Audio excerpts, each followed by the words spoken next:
Eboo Patel, welcome to Elon. So good to be here, and so good to be with you, President Lambert.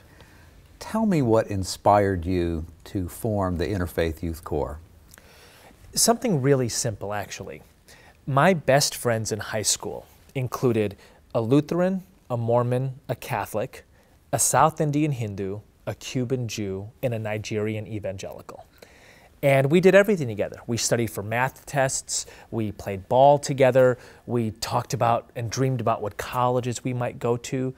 And that's what religious diversity was to me when I was growing up.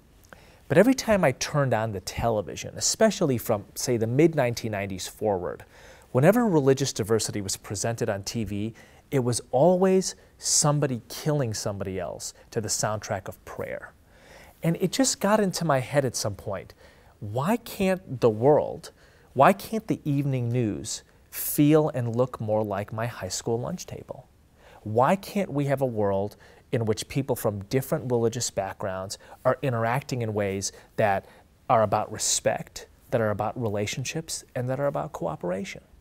How did you move from this high school experience then to where you are right now? Tell me about the steps in between. You know, as movements of religious extremism and as the dynamic of religious violence became more apparent in the public imagination in the mid to late 1990s, I realized something, that the people on the front lines of those movements were frequently young people. And think about it, every time we read in the paper about a suicide bomber here or a terrible attack there, it's always somebody who's 19 or 22 or 26.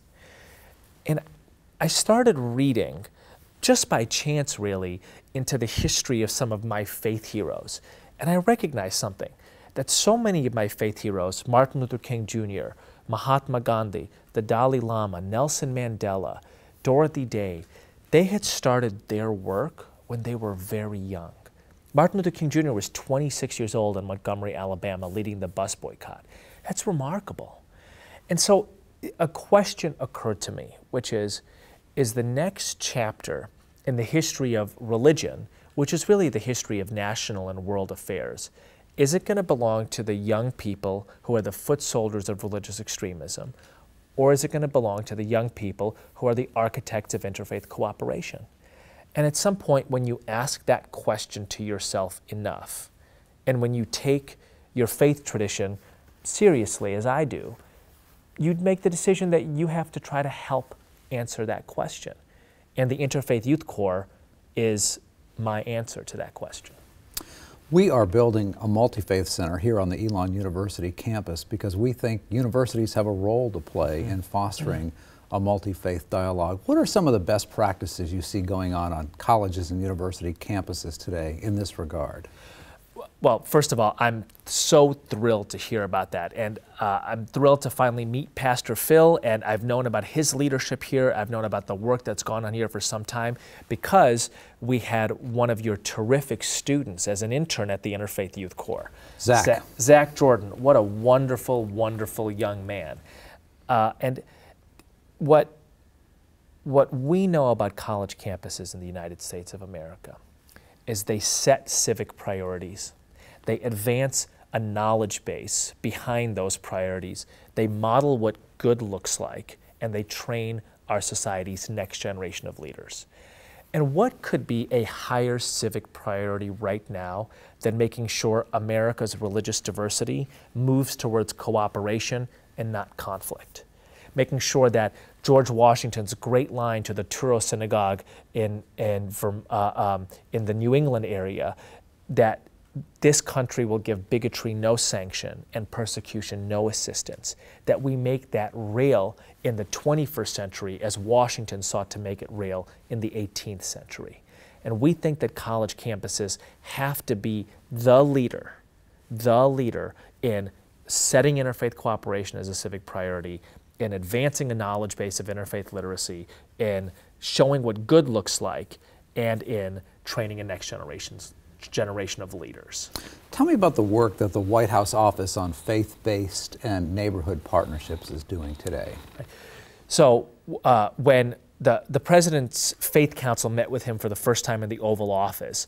He got down to business right away, and he set 4 priorities. He said, religious groups have to be involved in service in America. They have to be doing it together and use that opportunity as a basis for understanding and dialogue. Third, we have to hold up this model for the world. And fourth, young people have to be involved. And listening to that in the Oval Office, I thought to myself, wow, I feel like President Obama is describing the mission of the Interfaith Youth Movement that we are privileged to be a part of. And I actually raised my hand, scared as I was, and I said that to the president. I said, I promise you, Mr. President, if you call us, young people are willing and ready to lead on this.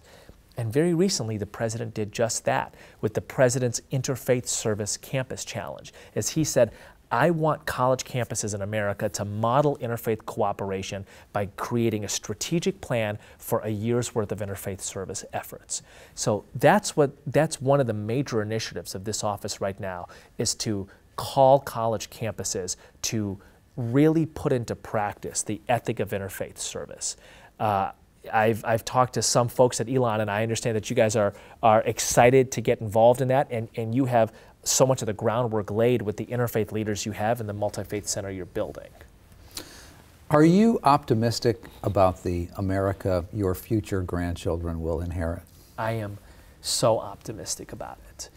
I'm optimistic because in every generation of America's past, people have risen up to meet the challenge of the time. You know, there's a beautiful thing that President Clinton said during his presidency. He said, there's nothing that's wrong with America that what's right with America can't fix. And what's right with America is the energy and the goodwill and the idealism of her citizens. And I get to experience that every day because I'm on college campuses so often. Now, you have the privilege of doing that, and you're walking or driving to work. I have to take planes to these campuses so frequently, but I watch these young people literally thirsting for leadership opportunities.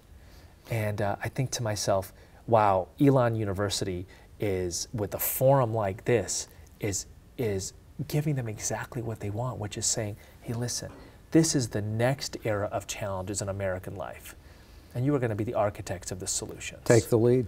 Eboo Patel, thank you for being with us at Elon today and for sharing your insights. It's been a pleasure to have you here. Thank you so much for having me.